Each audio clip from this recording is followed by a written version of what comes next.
வணக்கம் மக்களே, சற்று முன் கிடைத்த தகவல் ஒன்றை பார்க்க போகிறோம். அதிமுகவுக்கு இரட்டை இலை சின்னம் ஒதுக்க எதிர்ப்பு, தேர்தல் ஆணையம் பரபரப்பு முடிவு. திடீர் தகவல். இந்த ஒரு தகவலை பற்றி தான் நாம் பார்க்க போகிறோம். இதுபோன்று தினசரி தகவல்களை தெரிந்து கொள்ள நம்மளுடைய சேனலை சப்ஸ்கிரைப் செய்து வைத்துக் கொள்ளுங்கள் மக்களே. தற்பொழுது நிலுவையில் வழக்குகள் முடிவுக்கு வரும் வரை இரட்டை இலை அதிமுகவுக்கு இரட்டை இலை சின்னத்தை ஒதுக்கக்கூடாது என்று அளித்த விண்ணப்பம் மீது ஒரு வாரத்தில் உத்தரவு பிறப்பிக்கப்படும் என தலைமை தேர்தல் ஆணையம் சென்னை உயர்நீதிமன்றத்திற்கு தெரிவித்துள்ளது.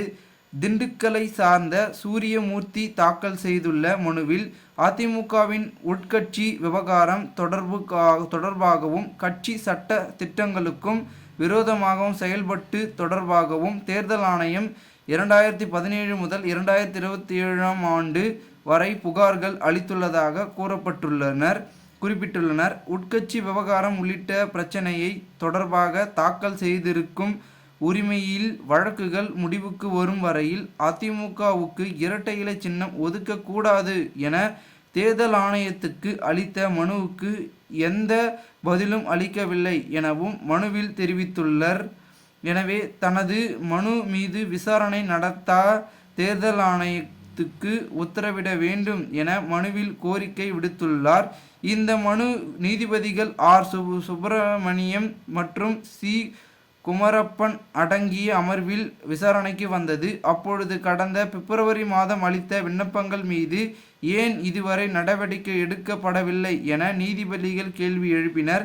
அதற்கு பதிலளித்த தலைமை தேர்தல் ஆணையம் தரப்பு வழக்கறிஞர் ஒரு வாரத்திற்கு இந்த விண்ணப்பம் மீது உத்தரவு பிறப்பிக்கப்பட வேண்டும் என தெரிவித்தார். இதனை பதிவு செய்த நீதிபதிகள் விசாரணையை வரும் டிசம்பர் 2ஆம் தேதிக்கு தள்ளி வைத்தனர்.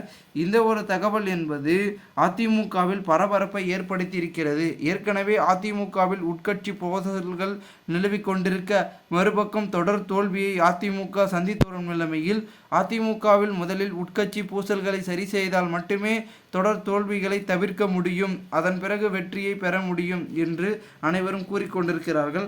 ஆகையால் அதிமுக மீண்டும் ஒன்றிணைப்படுவதற்கான வாய்ப்புகள் இருக்கிறதா என்பதனை தற்பொழுது இந்த வழக்கு முடிந்த பிறகு தான் தெரியும். இந்த வழக்கு முடியும்ற்குள் அதிமுக ஒன்றிணைகிறதா என்பதை நாம் பொறுத்திருந்து பார்ப்போம். மேலும் இதுபோன்று நீங்கள் அரசியல் சார்ந்த நிகழ்வுகளை தெரிந்து கொள்ள சேனலை சப்ஸ்கிரைப் செய்து வைத்துக் கொள்ளுங்கள். நன்றி.